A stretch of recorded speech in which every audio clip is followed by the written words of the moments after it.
Hello, welcome back to the podcast. I hope that you had a really wonderful holiday season and a really Merry Christmas. I sure did.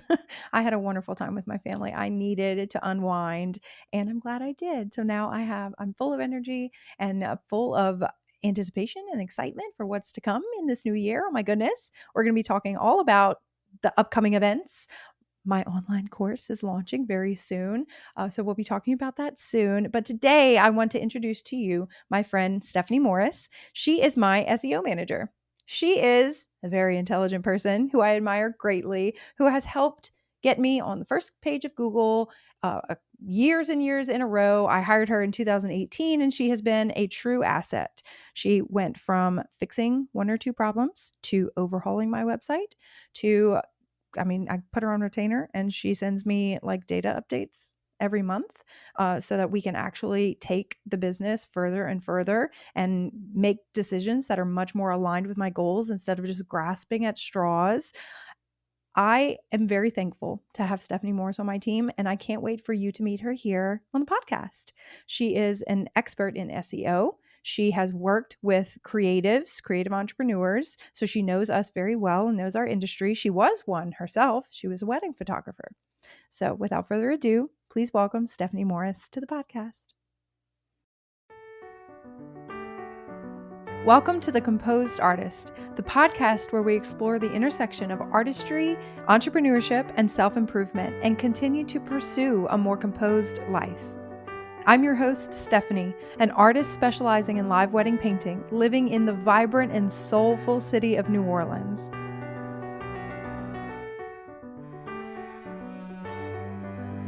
Over the past decade, my job has taken me all over the world, meeting and creating art in front of thousands of people, and has allowed me to create a colorful life for myself and my family. Now, I help other artists build confidence, develop their techniques, and fall in love with the art of live wedding painting. I invite you to join us for inspiring stories of creative journeys, practical tips for running a successful art business, and honest conversations about the joys and challenges of running a studio and being a parent. This podcast is here to keep you company, keep you entertained, and is full of resources to help you on your journey to create a business that feeds your soul, makes an impact, and is insanely profitable. The Composed Artist is the podcast for the bold, creative, passionate, and genuine artist. Let's get started. Hey, Steph. How are you? Hi, I'm fine. How are you? I'm great. Thank you for coming hang out with me because we are recording this before Christmas. We have both squeezed this episode in before Christmas, and I appreciate. I know it takes effort and intention, and so I appreciate that you sat down and hung out with me. Because when this goes live, it'll be in January. I think It's January or true. February. Summer. So, are I'm you? Is so this honored to be the? here. Thank you for having me. You are so welcome. I've been looking forward to this, honestly, since I started the podcast and was listing out my wish list of guests. I was like, Stefanie I Morris remember is when you coming. started, you were like, Stephanie Morris, when are you coming on here? I did. You were like, what is this? You have no street cred. And I was like, just wait. No, oh no, I haven't been there. All right, whatever. Yeah, you're very familiar with like starting grassroots, building something. And honestly, I couldn't have done this business without you. So I'm very excited that you're here and I get to introduce you to all my friends and all my listeners. Those of my students know who you are because you've come inside the course and spoken as an expert on SEO, which you are. And so please introduce yourself. Tell us a little bit about how you became an expert in SEO, Cliff's Notes version. I'm Stephanie Morris. I'm based outside of Charlotte, North Carolina. I am an SEO expert and marketing consultant. I started out my journey into SEO, which is search engine optimization for some of those that may not know. I started that when I was right out of college and I decided I wanted to be able to travel because it was right on the heels of the 2008 pandemic, like right after that, and jobs were a little scarce and I wanted to get out there. So I did. I started wedding photography and luckily I had a really great eye and made great connections and just was really blessed and was able to travel. But a lot of my attribution of being able to travel to other cities was because I'd figured out search engine optimization and how to get myself into cities that I'd never been to before. So like I had ended up doing weddings in Boston and like all over the eastern seaboard. And again, I'm based in Charlotte, so anywhere from Aruba, Boston, Newport, then as far west as like St. Louis, meeting friends and going out there and second shooting. But every time that I went somewhere, I was like, how can I capitalize so that I come up in searches for the city that I don't live in? Because tired of like working in the same spot sometimes, especially in creative, or wedding industry in Mhm. particular, but like creative capacities. It's hard to be in the same spot doing the same thing week in and week out when you're like Yeah. truly an artist. So that's how I got into it. But I'm really blessed to be here and I'm so thankful that we met. And it's just been the best business and turned personal relationship I could have ever Yeah. counted my stars for. So, so thankful for you.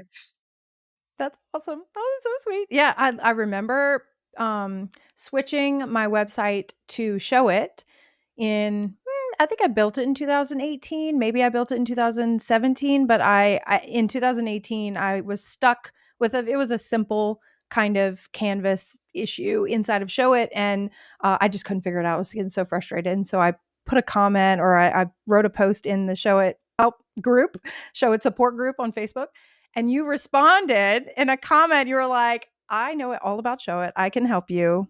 Let me take a peek. And so you did like an audit and you were so kind, but it was a mess. And you said, I can fix this problem, but this isn't even your problem. And so I was, I was grateful for the help and I hired you to fix it. And you literally fixed the problem, but also helped pave the path for what I was going to do next. And we have made a couple of changes and redirects in what's my strategies for what my goals are. Because we all know like our goals kind of shift as they evolve as we evolve. And so like before 2020, I was wanting to travel more. And so we, you know, created a strategy for showing up on Google outside of the state of Louisiana and outside of the country. And slowly but surely, especially through 2020 and post 2020, I started showing up on Google rankings out in states all around the country and then outside of the country as well. It was really incredible to see with time. Like, oh, it really did have to be patient. I understood that, but it was really incredible to see what your efforts on the back end of my website allowed me and my business to do and where it took us, like physically and metaphorically, right? And then whenever I know I'm rambling. I know you're going to get to talk more. Don't worry. But I'm just really excited and passionate about it. And I'm glad that you have an understanding and a passion for the metrics and the data and the stats because I am more of creative brained. I'm brained. I'm creative brained, and I appreciate that you are much more intelligent in that area than I am. So, when you are a wedding photographer and working with SEO and kind of manipulating the website, you were able to do what you wanted to do and reach your goals. How did you leave? How did you exit the wedding photography world and then start taking clients as an SEO expert working on their websites, things like that? Yeah, so actually, a friend of a friend outside of Charlotte, he was software entrepreneur. He had come from being a wedding photographer himself, and he had recruited me when I was ready to exit. He wanted somebody who would be startup energy entrepreneur to come in and take over their marketing. So I went and did that with his business for a couple of years, and at some point, I was like, you know what, I need to do this for other people. Like, and I could do this at scale and like really help creative entrepreneurs, like not just like in SaaS communities. So yeah, I'm really thankful for him and the gumption I had just of my own to be like, you know what, I've launched out on my own before. I did the weddings. I can do this again. I can start taking clients and meeting new people and making those connections. So yeah, that's how I ended up here. That is so cool. So you like working with the creative entrepreneur. Do you have other clients that are not in this kind of realm? I think you had mentioned having like a lawyer as a client and other industries. What other kind of industries do you serve? So primarily, I have a couple of attorneys that we serve, and then I have a couple of PR agencies that we do consulting strategy for. A lot of times with both of those industries, they need more of that long-term strategy, like how do we get to this end goal without Hmm. just overhauling our website every time we want to make a shift.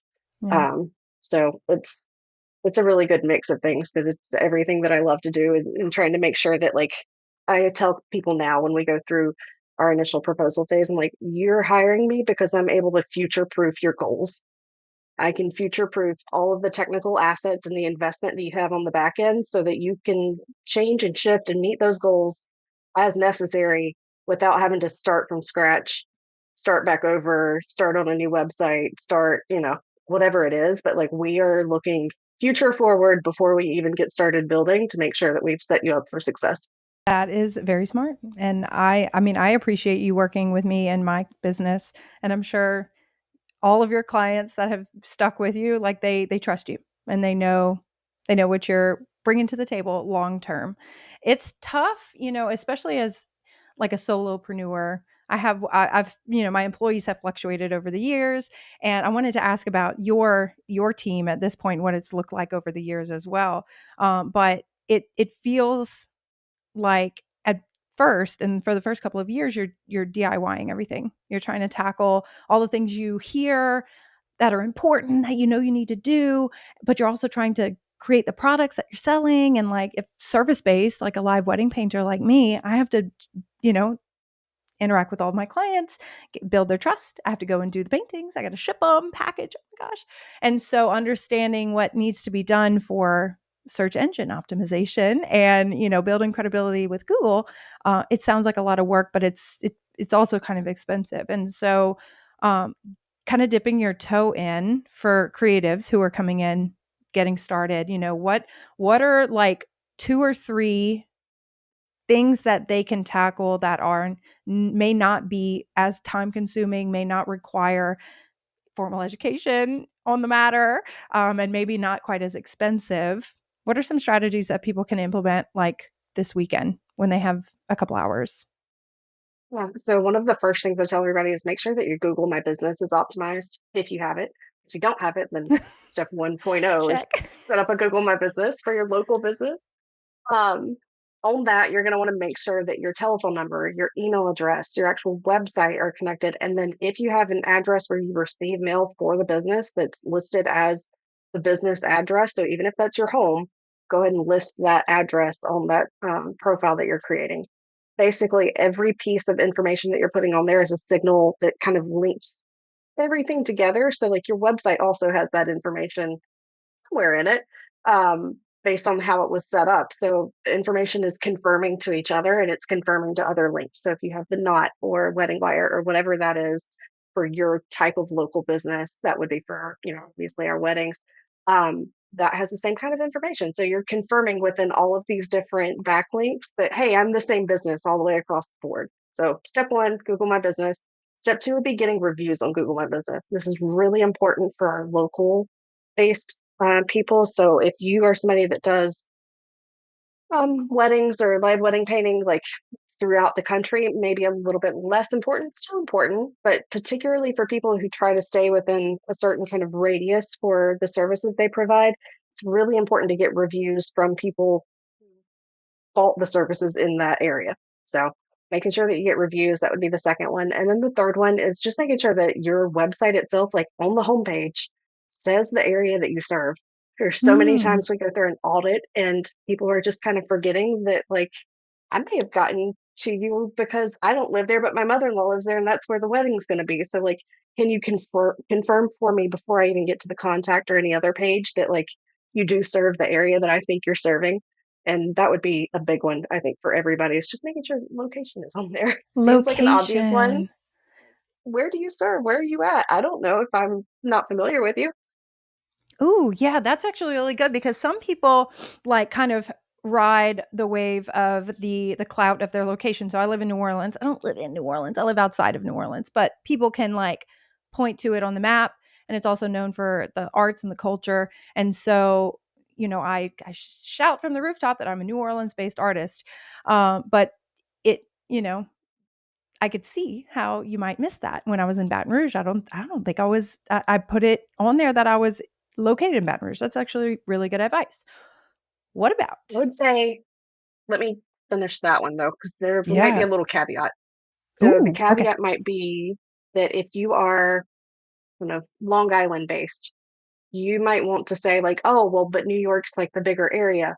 Like, do you actually do weddings in New York or Mhm, proper, or do you mhm, really serve Long Island? So like, try and like even Baton Rouge to New Orleans. New Orleans is kind of where you base your business out of, and you will go to any mhm, of the areas around. So New Orleans might make better sense. But whatever the address of the business is that you've tied into Google My Business and your privacy policy and all that good stuff, it's that address shows up a lot of places for your business, right? Make sure to use, even if the city is a little bit more obscure. So, like, I am outside of Charlotte, North Carolina, but I'm actually located in Rock Hill. Nobody knows where Rock Hill is, and I provide services all over the US, so it doesn't make yeah, sense for me to tell you Rock Hill, for yeah, instance. But for somebody that is providing local services to a more immediate area, it mhm, might make better sense to align with whatever the address is that you're using for the business itself, or alternatively, to get a business address at the place that's more proper to mhm. the business services.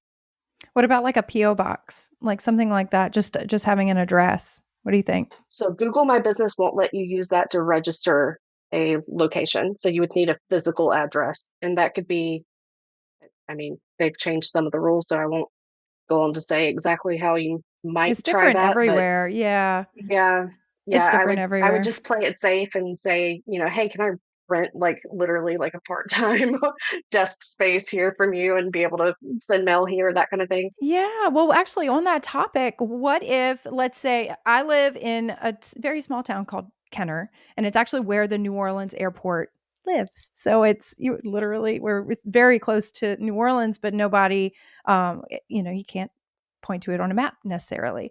Would it, I have my business address registered. Would it, is there anything that I can do on the website, on my like about page or my contact page, any sort of storytelling or any sort of written, here it is typed out, written down where I'm located? Is there any kind of clarification that needs to happen, to make it, I guess, continue with the authenticity of the story that you're telling on Google My Business and where you're located? Like, what do you think? So let's use yours as the example, just a Yeah. little bit more concrete for people. But so for yours, being able to say you're the New Orleans based, or you're based in the New Orleans area, Hmm. we can use those keywords creatively, strategically as like the main kind of base location for you. But being that the business address is Kenner, that being in the actual privacy policy, because if your privacy policies are set up, they're going to pull in the address to Mm, echo everything back. That would be the best way to do that, so that it like specifically is there. If somebody clicks on the address, they're going to understand that like you're in the New Orleans area. You're not so yeah. far out. It's not like you're on the outskirts of Houston and saying you're based in New Orleans. That would be Yeah. too far for people to make the assumption. But as long as it makes, kind of geographical sense that you are in that area, that makes sense. Hey, live wedding painters. Have you taken a minute to evaluate your business yet? Have you started to think about next year yet? As this year comes to a close, it's important for each of us to take a moment and reflect. Did you hit the goals you set for yourself? Did you set goals at the beginning of the year at all?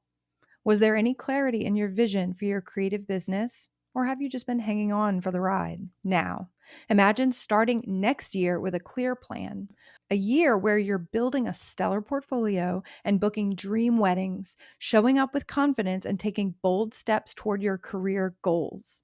That's exactly what my goal setting workbook is here to help you achieve. Created for the members of my online course, The Wedding Painter's Blueprint, the goal setting workbook is more than just a place to jot down ideas. It is your roadmap to success for the year ahead.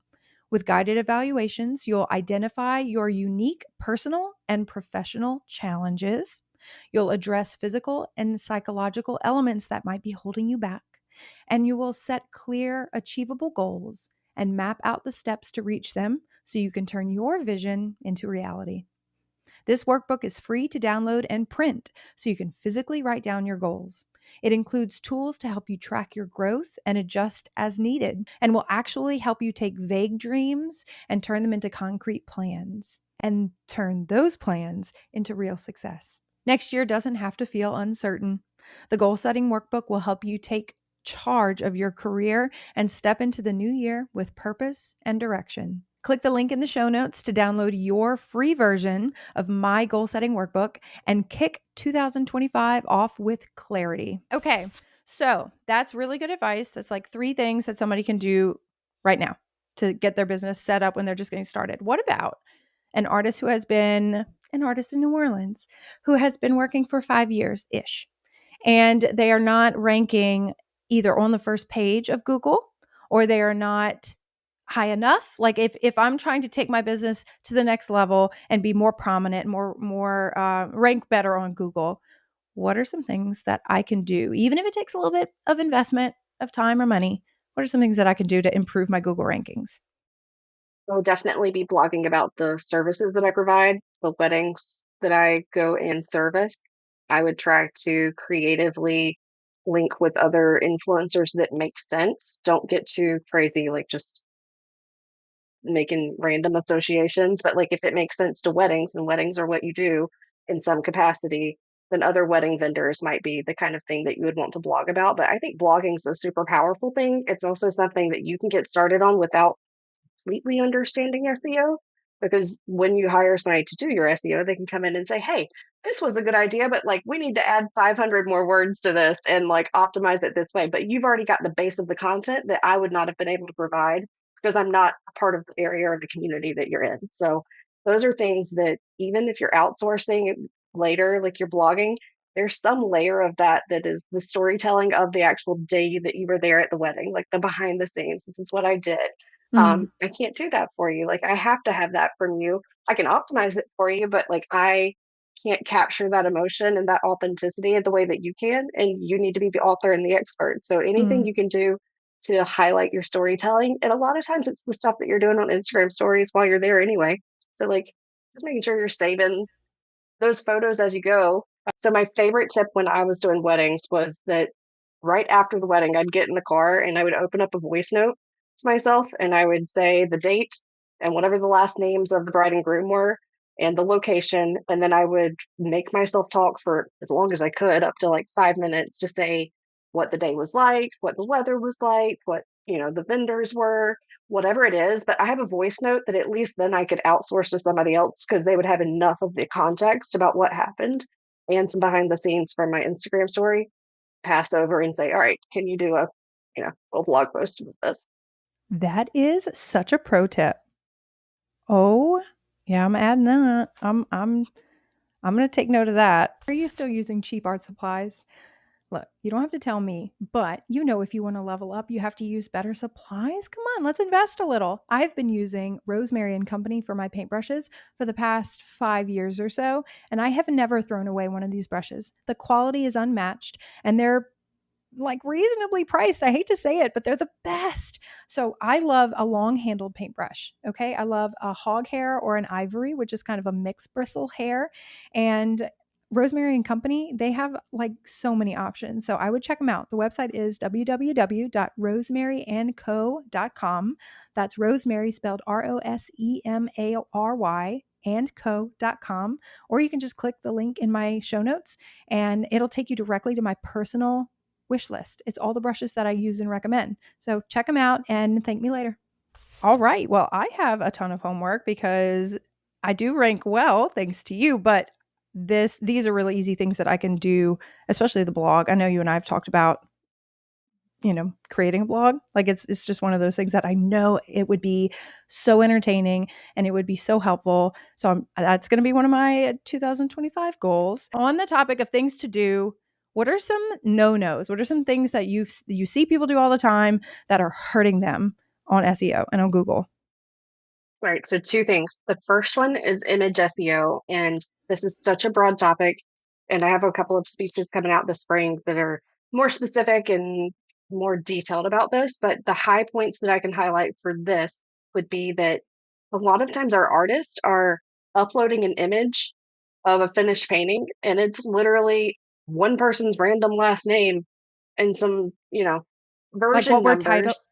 like what we're Yeah, titling it? like what Oh, are you yeah. titling it when you export it? And like, okay, so that doesn't make sense to me who's helping you do your SEO because I have no context about what that place is because okay, it's a purple ballroom. I don't know the places near you well enough to visually understand them.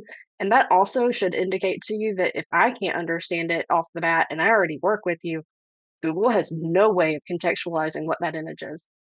They might Yeah. understand that there are two people. They might understand that it is a painting. They will be able to understand that there is a certain style involved in the painting. Um, they are not able to contextualize it for local SEO. And so there's a lot you can do just within even image naming. So making sure that you have the last name of the bride and the last name of the groom, then making sure that you have the venue name in there. And then if there is a specific part of the venue, like if it's a certain ballroom, I know that's more important more so in like bigger areas like San Diego, San Francisco, New York, where like there are certain kind of sub venues within the venue, Mhm. making sure that you have that information in there as well. The other thing that I really like to see in there would be like time of year. So is this a fall wedding, a spring wedding, whatever, Yeah. because that is something that people use for searching. So like I want to see paintings that were done in Colorado in the fall of a ceremony or a first dance or whatever it is. So making sure that you have context around what's actually happening in the painting before it gets brought into whatever platform it is that you're using would be super helpful for Google, for me, for the user who's searching for you, for everybody. Yeah, and there's before we move on, because I know you've got more than one no-no. Yeah. What is the difference between an image title and, like, a description of the image on like, on Show It, there's a little box and it says, image description, like, you could describe what it is that's in the image because you don't wanna put a paragraph on the image title, .jpeg, you know I what I mean? think Yeah, so, so like, what's they the difference? renamed one of those boxes to what it technically should be, and it should be called the alt text. So Mhm, there should be the description and there should be alt text. The alt text is what somebody would use if they have any sort of disability where they are using software that helps them understand the context of the image. And so the alt text needs to be more in line with what the image actually is. So if this is a first dance in a purple ballroom of New Orleans City Club, then that's what it needs to say. Bride wearing white, groom wearing tan suit has first dance in purple ballroom of New mhm. Orleans City Club at wedding, whatever. But like you're not trying to stuff it with keywords because I do understand that some of those things are keywords, but like that's not the intent. The intent is Yeah, for somebody who cannot maybe squint your eyes and look at the painting. Like, can Google help me understand what that is from what you just typed out? Yes, Google would help me understand that. Or my screen reader would, or whatever the service is that's helping me. So the alt text purpose is really for that in particular. Don't stuff your name into it. Don't stuff extra details about the location, like, New Orleans, yeah, Louisiana, da da da, like address, all that good stuff. Like yeah. keeping it pretty much as simple as I said for the alt text itself in terms of talking about this for a painting. In terms of the description itself, yes, this is where you could say Choreographed of Fine Art did a live wedding painting of couple dancing at um, New Orleans City Club in the Purple Ballroom. That's a perfectly fine description. That's not overly, it's keyworded, but it's not stuffed with keywords either. But it does give more context and can be read more so as a sentence. Yeah, that's really helpful. There's a lot it's kinda complicated. It's It not is. overly complicated, like, when you break it down the way you just did beautifully, I understand it, but when you're considering uploading all the images to your website, having them titled before you upload them to the platform, and then adding the descriptions and adding the alt text, it can be a lot, so it's very helpful to have somebody do that for you, but just so if you're doing it yourself, that's something to think about. That's what each of those are, the description, the alt text, and the image title.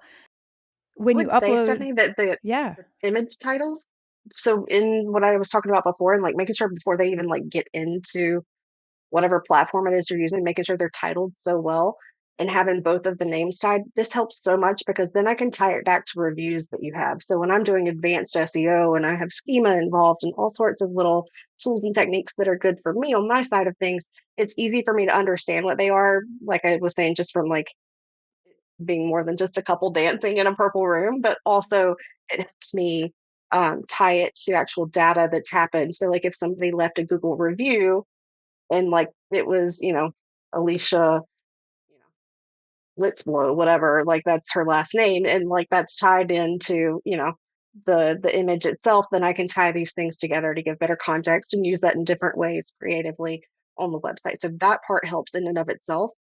And then it also helps because, like, you don't necessarily, since you've outsourced it, you don't really have to worry about the alt text and description. I can get in there and take care of that because you did such a good job being consistent with just the title of the image itself.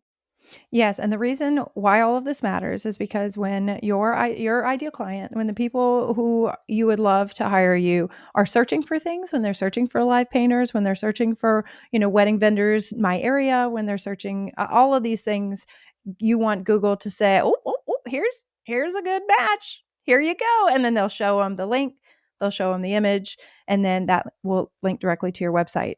And so Google is a really great tool for that. And so you want to feed the monster. You want to feed the tool with the right content, the right information. What's another thing that you see people do all the time that is hurting them potentially? Like, what's a big no-no? Say this one's a little bit more advanced and there's some nuance to it, but I think everybody can follow the idea that when we talk about getting people to your contact page, this is this is so important for so many reasons. But like when I get people to the contact page, if you don't have a thank you page redirected and you've not done a great job setting up your tracking on the back end, then I'm really going to have to trust your CRM metrics to understand if that page converted. And I'm not going to really have any information as to like how or why or how long it took, the dwell time on the page. Mm. There's a lot of like data factors that go into that. But if you could set up a thank you page that redirects from the contact form fill, that at least gives me a second way of confirming this person converted, this is how long they were on those pages.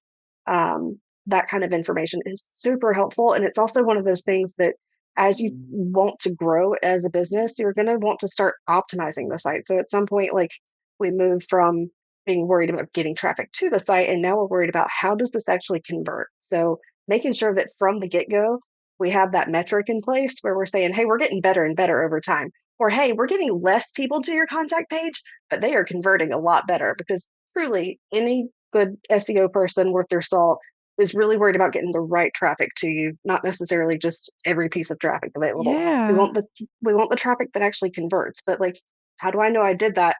Unless, of course, I have login to your CRM, but at scale of all the clients I might serve, I can't go back and forth and dig in that kind of data when analytics is set up to take care of making sure that at least a baseline of that number is present. Yeah, that's what we're trying to do. We're trying to convert visitors to the site. We're trying to convert The right visitor. the right visitor. Yes. Well, I guess just deciding who your right visitor is, that has a lot to do with what kind of content you put on the site and what your goals are, who you're trying to attract. So that would be a fun thing to think about going into 2025. Think about what your goals are this year, who you want to attract, where you want to get the jobs, where you want to work. I know running a business, y'all, it's like a million just little decisions that you have to make, but they're all helpful in taking strides forward to achieving your goals. And it's really fun. I've been doing a lot of reflecting, and you feel either decision fatigue or you feel lost or you feel, especially at the end of the year, you look back and you're like, what did I even do this year? And so taking a moment and thinking about how far you've come in the last year, that like just looking at your growth from this year is just so helpful and encouraging. And it's also helpful to turn back forward and look ahead and see what your goals are and see what you want, and then take steps now at the beginning of the year to get you where you want to go. And experts like Stefanie Morris can help you do that. Okay. I love when, we run a business. I have an online course. It's called the Wedding Painter's Blueprint, and it is specifically for live wedding painters. And there's so many things that we talk about inside the course. And I am a huge proponent. Like I'm a painter. I'm a live wedding painter. I'm very good at my job. I'm not very good at SEO, and I'm not very good at, professional photography. And there are some things that aren't my specialty. And so I really value the relationships that I have with people who are they're really passionate about areas of my business that I need them to be very good at. So I really value my friendship with you, Steph. Thank you so much. Thanks for sharing that. Oh my goodness. You may have heard me talk about my little side business, my little fine art print shop. I create an original painting, I take a photo of it, and I print it, and I print it again and again and again. I make hundreds of dollars, thousands of dollars a year on prints. It's so easy. And I learned everything I know about creating my own prints and printing them in-house from Laurie Ann Gonzalez and her Art to Print course. I highly recommend, if you are an artist and you want to make easy money from your original works and even the commission works, you can resell those as prints. I recommend you check out Art to Print. Laurie Ann has a very direct way of teaching, and you are really going to appreciate her no fluff method of giving you information and telling you exactly what you need to do to make making fine art prints in your own studio a breeze. You can check her out online at learn.laurieannart.com. That's learn at LAURIEANNEART.com, or just click the link in the show notes for my affiliate link. Check her out and thank me later. On the topic of goal setting, I know we've had many conversations, and I love that our relationship has gone from please help me, get me out of trouble, save me, and to like professional, back and forth. Well, here's your plan, and here's what we're going to do next. When can we set up a meeting? To now we're texting each other voice messages and setting up those kind of calls.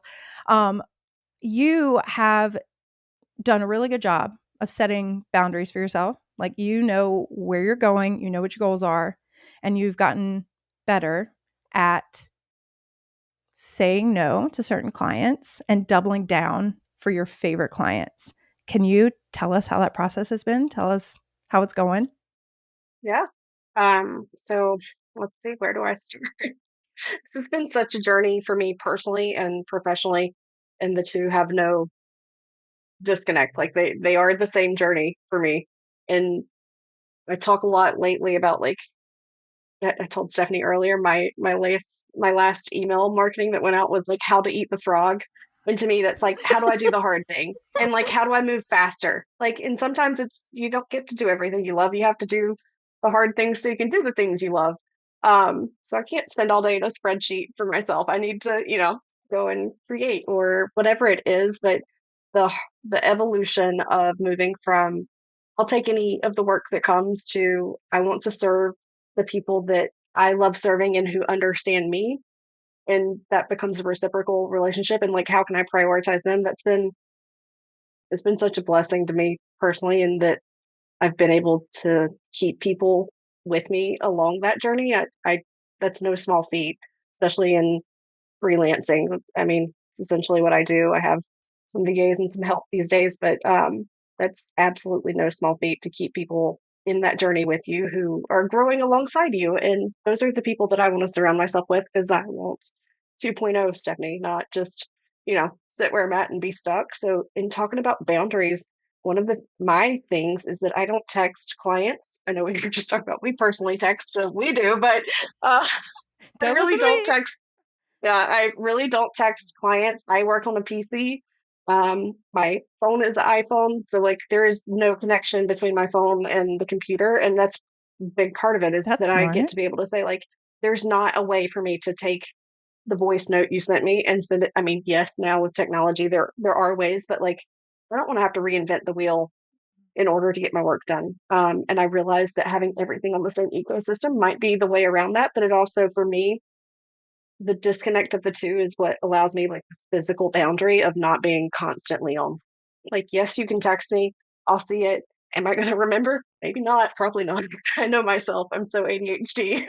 So Yeah. at least when I bring clients on, I can say, hey, if you happen to get my cell phone number, I don't randomly take calls. And it's because I am so ADHD. There's literally, I'm looking at Adderall sitting right here that I forgot to take it through.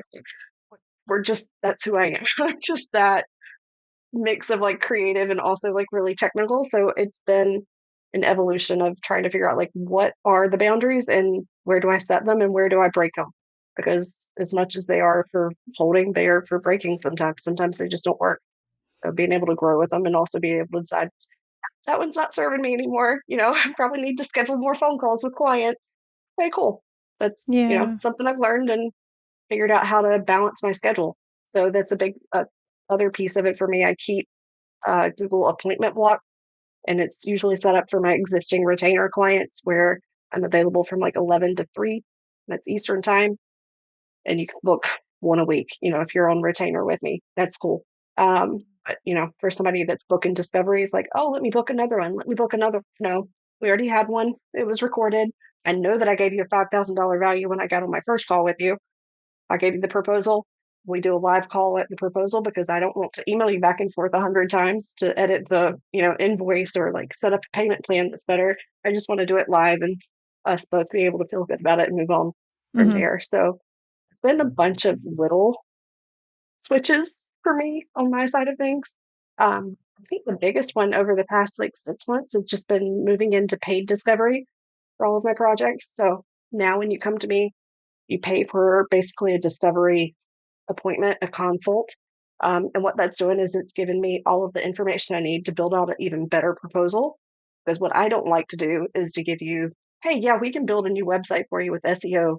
It's $8,000, but you're going to have to pay me on and on and on Mm-hmm. to really get this finished. No, Yeah. I know what it takes. I've been doing this long enough. I'll tell you the full thing. I'll work with you as much as I can for whatever fits the payment terms that we have available. Um, and then we can go from there. But it's less of a how do I make myself fit what works for the client necessarily. And like, this is how I do business in a way that can serve as many clients as possible very well, or at least to the best of my ability. And Yeah. that's all And I then can promise and all I can do.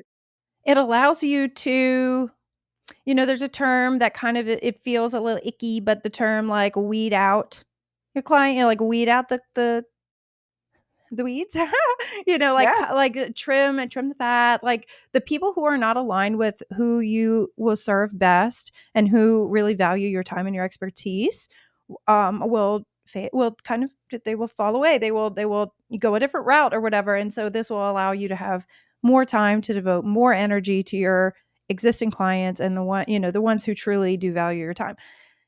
As a an independent artist, as a person me, as an artist who is running a business, and I'm trying to keep costs down, I'm trying to keep my overhead down, like we all are. It I don't understand what you do, but I see the value. And so we started with you, it was like an hourly invoice thing to fix certain problems. And then it was, hey, we're going to take on this big website development project. And then it was like a big project. So it was a bigger invoice. But then after that, I was like, can you help me continue to achieve my goals? Can you like, is there a word for stick around? And you were like, yeah, it's called retainer. You would just pay me Welcome to to my stick circle. around, literally. And so like, I just felt that was a very grown up moment for me to, put you on retainer. And so I pay you like every month. And then anytime there's a big project, we adjust, there's an invoice and all that. I value what you do, just as I wish my clients would value what I do. Like I know I'm the expert at what I do. I know what I got. I know what I have to offer. And the clients who fall in love with my painting style, or they fall in love with my personality, and they just need to have me at the wedding, me personally, or they just have to have one of my works or whatever. They'll get it. That's my ideal client. And so, and you have, I mean, you deserve the same. So I have a very deep respect for, honestly, the independent entrepreneur, the solopreneur, the person who, like, you're a service provider. So you're not like farming this out. This is, if I need help with my website, you're handling support. You're doing the back end. You're, working, it may be late hours just in terms of you, working late on it, but not like you're putting in the time. Okay. And I value that. And just so everybody knows, she doesn't just treat me special. Okay. When I text her, if she will have it, she won't respond right away if it's a work text. We communicate a lot in GIFs. And so, Mostly um, that. yeah, we definitely very for the GIF love language, but it is it is I treasure my friendship with you. And I'm just, just promoting SEO expertise, like working with somebody in this industry, in this world, who understands it better, it has helped my business. So I heartily promote that. And you have a ton of free resources. You have taken your own advice, and you have a blog, and you have a very hefty blog, and it shares, and it's very well written. Honestly, I thoroughly enjoy and have shared your links to certain articles many a time, especially to my students. Would you have some links to share with us, to share with the class? Yeah, actually, so that's probably a good transition point for me. Let me let everybody know. So my business is evolving. We have been under Stefanie Morris, and we are now moving to Morris and Co., which is Moco Marketing. Hello, Moco. If you don't think of the pink razor, you're too young. Sorry. Uh, If you know what I'm talking about, it's time to put on your night cream, your retinol. you might need readers and night cream. Yeah. That's funny. You're having a hot flash like I am. Welcome. Yeah, no, we're transitioning, and it's something that I'm doing very intentionally because it is I'm bringing in more help, and I've gotten a lot better and worked with therapists and everybody to really work on, being able to ask for help and to accept help when it comes and when it's needed. And I know that I am the expert and a top level expert for my industry and what I do. And that does toot my home horn probably a little bit more than I would like to even say, but I try to not outsource some of those things. I can teach it, but I still end up having to check behind it. So certain projects, no, it really is just me sitting here on the back end trying to make sure it's done well. But I would rather serve less people and do it at the highest level possible than serve the masses. But with that said, the new business is allowing me to shift so that I can start offering courses and group offerings so that I can do SEO at scale for other creative entrepreneurs. And I'm super excited. Like we have a course coming out and it's going to be image SEO for photographers and creative entrepreneurs. So that'll be really good. It goes back to like what we were talking about with the title tags and like how to set up a system so you keep everything together and all that kind of good stuff. But this name transition, you'll see I do have a big blog. It will move over to the new website. There's tons of resources, but we will have other resources coming out in the way of courses and downloads and all sorts of stuff. Oh, that's so generous. I know you put a lot of time into that. Like that's I created a course and I was trying to describe, how to be a live painter. Like here's how you paint this and here's how you do that. You It's so technical, what you've created. Oh my gosh. Like I can't imagine. It makes Uh me a little nervous. I'm like, are they going to understand? But no, the people that want to will be there for it. And I know that. yes. Oh my gosh, yes, and you are the expert, so I have a feeling it's gonna be explained very thoroughly and with, humor, because that's how you communicate, and I love it. I used to be so scared, I mean, terrified to bring oil paints to a wedding or an event that I was painting at, until I realized that Gamblin has me covered with all of the mediums, the paint thinner, the varnish, the whole gambit. I love using Gamsol as an odorless paint thinner, okay? This is what I use to wash my brushes to thin the paint. I use a big jug of that to slow the drying time. If I'm trying to finish a painting and layer and do all of that, I use Galkid. It's a very thick medium that I love to use with my oil paints. And let's say it's very dry, it's a very hot and dry environment. I love to slow the drying time with refined linseed oil. This is my medium of choice for my oil paints. And when the painting is dry and I'm ready to send it off to the client, I varnish it with Gamvar, high gloss. That's my preference. And Gamblin has you covered with your preference as well. You can visit their website, www.gamblincolors.com. That's spelled GAMBLIN colors.com, or you can click the link in the show notes to shop my preference for oil painting mediums. Check them out and thank me later. So you're going through a rebrand. So you have been Stefanie Morris Co. And now you're going to be MoCo. And are you still existing as Stefanie Morris? Like doing your individual stuff? Is this going to be separate or is it zoop all together? What's that look like? So Mocha will be all together, except that Stephanie Morris, my main website that I've had this whole time, will stay, and that will be for speaking engagements, and my Nice. identity as an author. So that will stay for that purpose. Beautiful. Mocha will be what encompasses the company itself. And then there's a little sub part of this that is called SEO ready. So that will be what actually houses all of the courses and templates and all of it. That sounds big. That sounds like a big transition. Would I'm you excited recommend though because Mocha is it Marketing is now taking care of like more consulting. So it allows my services to broaden out and to really encapsulate what I do for you and for other people already. Yeah. Um, doesn't quite fit under my current brand and offer suite. Yeah. So this new evolution will really allow me to capture more of that in a way that silos people to say like, hey, if you're really looking for like DIY kind of efforts or like, courses, then they're over here. This is evolution. Like you're growing. Your business is growing. You've set your boundaries and then you're like, okay, well, how can I set clear boundaries for myself as the creator, but also grow and serve more people in an authentic way. And so this is evolution and this is beautiful. This is business growth. Amazing. What about somebody who's kind of like a creative, because you know the creative entrepreneur very well, and they're trying to figure out their brand? Or maybe they're like 2 years in and they're like rethinking their brand. Maybe I should have rebranded to something about my name, or maybe I got married and your name changed and now you've got an identity crisis. Like, how has your experience with a rebrand per se gone? Like, what would you recommend, especially in terms of SEO? Like, that's a big topic. And inside the course with my students, branding is a heavy topic because it feels very important. What do you think? I think for the most part, creative entrepreneurs, especially artists, should take their name into consideration for the brand. So that is how people are searching for you. Um, they may not remember Limelight, like, or something kind of random that is the brand name, but they do understand who the artist is. And they do want to know when they get, so even if they get to a website that's a random brand name, they want to know who the artist is that's going to show up at the wedding. So, like, your name is the most important thing. So if you're getting started, go buy that domain. Go buy all the TLDR, like go buy every version of your name, make sure you have it. If you're not sure what you want to start with and you don't have a strong calling toward a certain brand identity, then I would just use your name and just let that be it.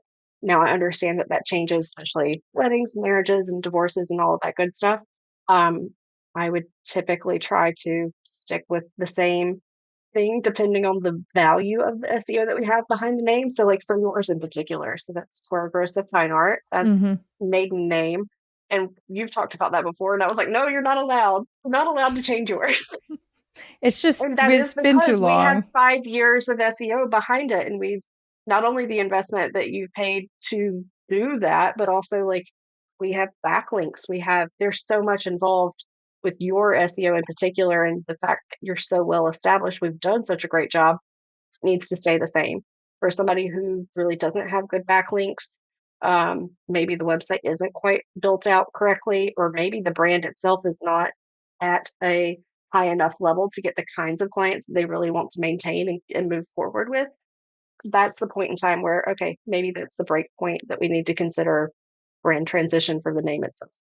Yeah, because sometimes the transitions are beneficial.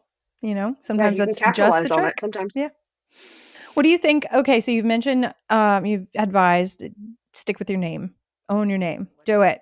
What about people who are creating business names that are location specific? New Orleans artist. No, that's a little too generic. New Orleans wedding painter. What if that was what I chose to be like my Instagram handle or something? Would that be a wise decision, or should I still stick to the name, especially in terms of Instagram or social media? Because that's a lot of what's shared. That's kind of the most uh, like quantity generated type of media. So I would say in that instance, particularly for like social handles, I would stick to the your name as the handle itself because that's what people are going to remember when they go to search for you on whatever the platform is. So I would try to stick the handle to the same name as whatever the domain is. In terms of talking about making sure that those handles come up in search for SEO, you're going to want to make sure that you use location tags on the images that you're posting.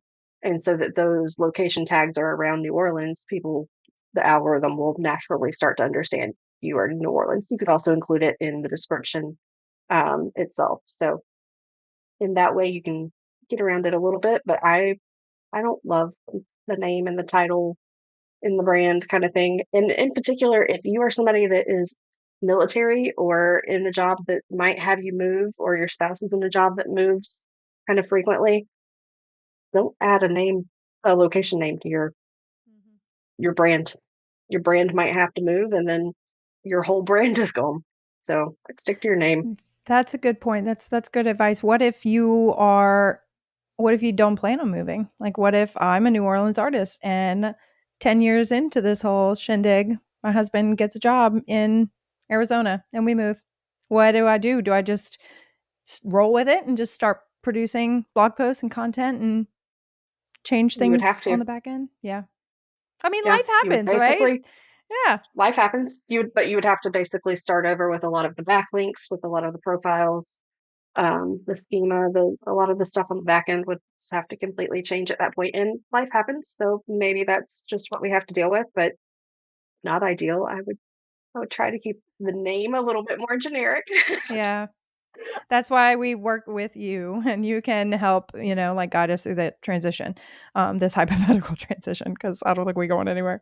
Oh, that's so cool. Yeah, you have been so helpful in answering a lot of my questions. We've had conversations so many times where I feel like a broken record because I keep asking you, is this important? And you're like, Stephanie, yes, you know this. We talk about this. Or like, should I do this? And you're like, no, that's not aligned with what you want. What are you doing? Oh man. So you are the yin to my yang. I appreciate you. Okay. I have a few questions that I would love to ask. Ready? Um, what is one skill that you learned in a previous job that has helped prepare you for this current role as an SEO expert? First question. Need a moment to think about that. Take your time. I'm gonna take a sip of coffee. My community coffee that I drink all the time every day. One skill that I think has really helped me in from a past job would be overall making connections and trying to figure out ways to make people happy, even when the solution isn't what they want. And Mm. kind of got to that because I had served my way through high school and college. So had done fine dining in college itself. So figured that out pretty quickly. Like, no, we don't have that seat for you, or no, we don't have that wine for you. But like answering the question without saying that up front, that was probably the best life skill I could have come across early on. Oh, yes. So many people have experienced life skills that were developed working at restaurants, working in the service I think industry. everybody should. Yeah. Everybody should. It's very humbling and I mean it really does build character and it helps you learn to deal with people in an environment where you can't, like, you have to keep it light and serve, like, I'm here to serve you, but don't say that. I love it. Yes, we would love to seat you in that section. However, the next available However, seat isn't open for 30 minutes. So they're going to need to sit over here if you'd like service now. yeah, great. That's a good one. What Yeah. is What about yours? What's yours? usually that's it. It's the service. Service? Yeah, the respond to any scenario with positivity and chillness, and it's all good. Like, hey, it's fine. We got this. No problem. I know you're not happy with how your portrait looks right now, but that's cool because I can fix it. That has helped. That has come in handy many a time. That's a skill. I mean, there's been like, It is. I don't know. I could go on and I mean, that's so I'm so kind of thrown off because I don't have an answer like ready at the hip for that, and that's not fair. But yeah, that would be one that I would go to immediately, would be service-based. Hey, it's all good because okay, story time. Anytime my kids or my siblings when I was growing up, anytime they would like hurt themselves, like fall and bust their face, bleed profusely, panic, terror, before even the pain sets in, right? How they look up to you and how you respond to that sets the tone. If you if you freak out, they are going to lose their minds. But if you look at them and say, "Oh, it's okay. Oh, I'm so sorry. I bet you that hurts. Come here." And you're like, keeping the blood from dripping down there. Like Sure. it's a huge chaotic moment. But if you respond with peace, they kind of keep it together a little bit, and they can deal with the start. Like they're just startled by what happened, more than anything. So that how you respond in a chaotic situation or a potentially emotionally heavy situation, it'll set the tone. It really, there's a lot of power in that. That's something I've learned. Such an important one, especially in the wedding industry. Oh my gosh. Yes. Everyone is very emotional. It's a very emotional industry across the board. It's not just the bride. I'm not talking about all No, these it's bridezillas. everybody. No, everyone. So that's a good skill to have, and you will learn the skill. You will learn if you haven't painted at a wedding yet, or if you have. I'm sure you have many stories, but that's something good to keep in mind. Just stay calm and collected. And good thing. I mean, I'm not a wedding planner. I can imagine the planners carry a lot more. I carry a lot more of that stress. My interactions with the couple are brief on the wedding day. But let me tell you, I've had many people kind of not respond right to their portrait, or they're, there's something off about his ear. It's always like, don't take it personally. It's like, I get to fix it. It's cool. I can do it later. I'm taking it back to the studio anyway. I got it. Go enjoy the night. It's all good. Whew. Yeah. Okay. Well, I got another question. Motivation. Okay. You work for yourself. Yes. So do I. How do you stay motivated to get up and go to work, or to do the next thing, cross off the next thing on your to-do list? What's a trick that you have to get that motivation going again? A few things. Keeping a good schedule. I don't Mm. let myself lay in. I don't have kids at this point, but I also don't allow myself the luxury of just laying in or like random days off unless I'm really sick. I keep a good schedule. I keep a consistent schedule. I keep my time of day schedule pretty consistent as much as I can. And I do contribute that as being one of the most helpful parts of my daily practice of staying motivated, just because I know I'm up. I might as well get some stuff done.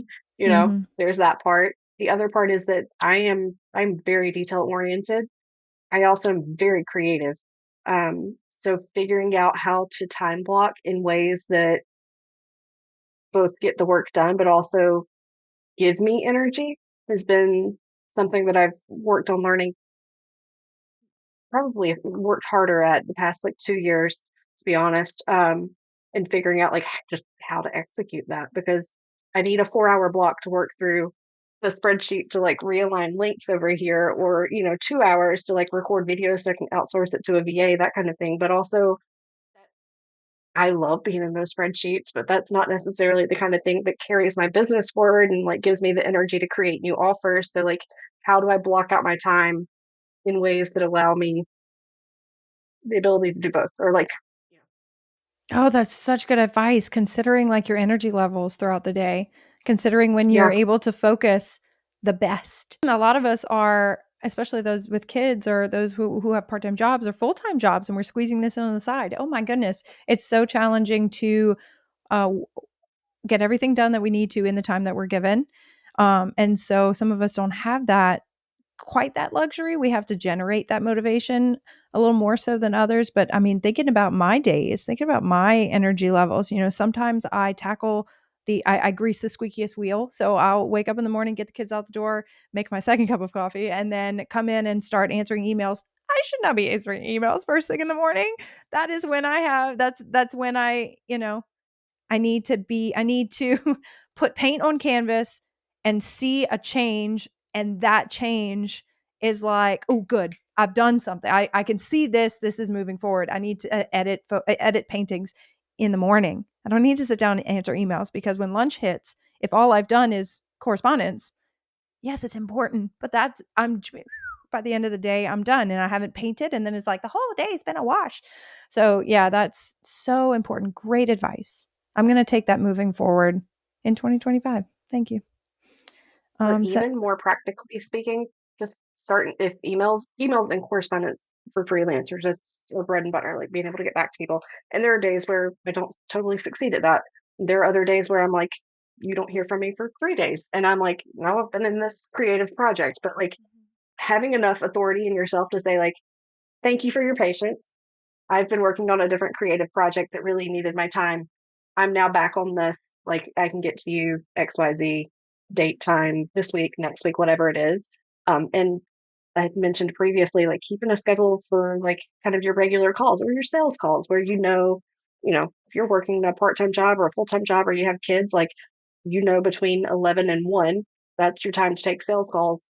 That's the time. That's the boundary you have with yourself. That's the boundary you give to new prospective clients. And if they Mhm. respect it, then that's a good fit. And if not, then that's maybe not. I don't know. That's up to you. But finding a way to work in your boundaries against where it is that you find energy and what creates energy, because energy is what's going to get you to that next level. So whatever that looks like for you, whether it's the spreadsheet first thing in the morning or the canvas, whatever it is that like will push you to get to the next thing, that's like the best motivator, that like what gives you the dopamine hit necessary to get to the next thing. That's what you got to do. Yeah. Great advice. Oh my gosh. Okay, what usually this question is structured for artists, so it's what advice do you have artists coming into the space? I would love to hear advice that you have for somebody who is beginning their journey to optimizing their site, they're optimizing their website for search. Just getting started, trying to tackle it on their own for now. You've gave some really good advice of like tasks to do, but in terms of priorities, what is the goal? A lot of us think, I'll put this into context. As an artist, you hear the term SEO. SEO, SEO, you gotta be on search, gotta be on Google, gotta show up. But it seems like it's such a big task that isn't creating the paintings for the clients. And so it's like, why is this important? Like, why should it be a priority? And what advice do you have? Do part in that. It definitely should be a priority because it is something that builds over time. It is something, even if you're investing to outsource it, it's going to take some time. It's going to take some discovery, like Stephanie's learned with our relationship. Like it takes those conversations to make sure that like I understand your audience, I understand your goals, I understand the funnels that you have in place. I understand where you don't have funnels, but I need to be the consultant and say, hey, you have to put them in place and get tracking in place, whatever it is. It's important to have that kind of relationship because you need somebody who can see long term, but also because you need somebody who understands that it is going to take some time. So even if you're doing it by yourself and getting started, understanding it's going to take some time, so give yourself grace. But then from a practical matter, make sure on your website that you don't have header tags in your navigation. So like when you're setting up your navigation, make sure your name, if that's brand name, isn't typed out as a header one, because that means that that's going to be the header one on every single page comes up with that navigation. So that would be a big one that's be easy for people to do. The other one, like we had said, was making sure that the location is at least somewhere on the homepage where people are getting to first. And Mhm. then the third would be making sure that you have the address wherever the business is tied to with the Google My Business on the website itself. I typically like to put in the footer to say like this is where the business is tied to, and it just kind of echoes that information back. So those are easy ones as far as getting started without even getting too much into like figuring out what optimization is and which keywords and all that good stuff, because at the end of the day, you're trying to come up for the name of your business, what you do, live wedding painting, and where you serve. So I don't yet care if you are getting started if we have figured out how to connect all three of those things, so long as all three of those things are on the website and are on there correctly. Yeah, that's awesome. So Stephanie has shared advice for getting started on your own and reiterating the importance of having your website be optimized even just from the base level for search. But I will say that I just checked Honeybook is my CRM, my customer relationship manager. I've used Honeybook I think since 2018 as well. And they just sent me kind of a recap of the year and I was able to look at some of the data and 50% of my inquiries came from Google. So 50% of the people that filled out the form on my website came from Google. And then not a close second came from Instagram. Okay. That is a huge number. And then it's actually been higher in the past. I think it was closer to 60% came from Google last year. Okay. That is hundreds and hundreds of people found me on Google, went through my website, and were interested enough to fill out the contact form. I'm not like trying to toot my own horn. I'm trying to tell you, reiterate the importance of showing up well on Google and, take the steps now. If you're just getting started with your journey, if you've been in it a couple of years and you're not quite where you want to be, or you're kind of stuck, or you've plateaued, contact Stephanie, reach out to an SEO specialist and let them do an audit and see what, maybe there's something on your website that's broken or not quite operating like it should, or it's titled wrong, or you've been using an H2 tag instead of an H1 tag. This is something that I'm still trying to get the hang of. But there's certain things that, like, you're an expert in painting, you're an expert in your business. Have somebody come in and help, like outsource that. Bring them in for like consulting. You don't have to put someone on retainer like right away. It doesn't have to be that expensive. It doesn't have to be. Sometimes the projects kind of call for it if it's like a complete revamp. But if your website needs a complete revamp, I feel like I'm preaching, forgive me. If an SEO expert has shared that, I think your website calls for a complete revamp, we have to start from scratch because it is broken completely on the back end. It's your choice. You don't have to do it, but what are your goals? What can you do to get one step closer to your goals? So all of that to say, you have some homework. You have some things that you could do on your own, but also Stephanie's really good at her job. So reach out. Where can people follow you or contact you? Learn more about you. You can follow me right now. You can follow me on Instagram. It's Stefanie Morris Co. I follow Stephanie on both of her platforms, so you can find me that way if you can't spell my name, but it's Stephanie with an F. Or you can go to mocom.marketing. That's the new website that we are transitioning to over the next weeks. So you can go there. You can at least get on the email sign up, and I'll see the sign up, and we'll get going from there. Oh, that's so exciting. Thank you so much for coming and hang out with me. I hope you have a fantastic Christmas. Thank you. You're the You best. too. Merry Christmas. Thank you for having me. I You're appreciate it. welcome. And I can't wait. I'm going to get to hug you and meet you in person. When I come to South Carolina, I'm coming to Charleston in, oh my gosh, when this episode goes live, Just a few we may weeks. have already met. Oh my gosh, Yeah. because we're recording this in December, and so this is in the future. We've known each other for so long we haven't met. I know. I feel like, we're gonna get together for dinner, and we are just gonna chat for hours and hours like old friends. I cannot wait. Thank you We so are. much. I Thanks for hanging appreciate you. out. Thank you. All right, bye, Thank you. girl. Thank you. Bye. Okay. Thank you for tuning in and joining us on this journey of artistic exploration, entrepreneurial growth, and personal development. Remember, you have the power to create a life that is both fulfilled and balanced. If you enjoyed today's podcast, please subscribe to The Composed Artist on Spotify, Apple Podcasts, and YouTube. And don't forget to leave us a review. Your feedback means the world to us and helps us reach more creatives like you. Until next time, keep creating, keep dreaming, and keep pursuing that composed life. You got this.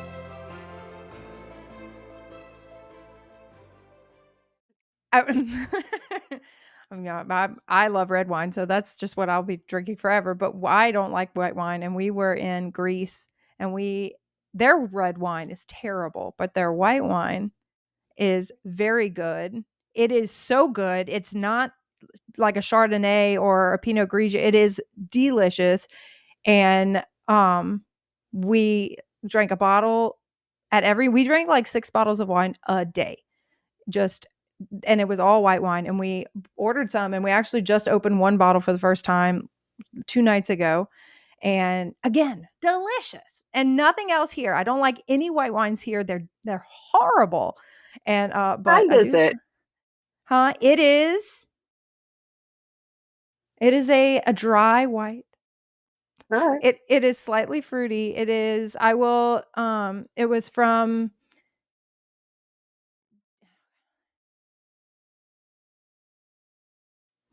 I'll send you a picture of the label, because Yeah, I want it's to see. we did a winery tour and then did a wine tasting and then bought half the bottles that we tried. We were like, oh, no good. And We're then gonna need that. Santorini is known for, like, it's like a wine, like a specific white wine, and it's very good.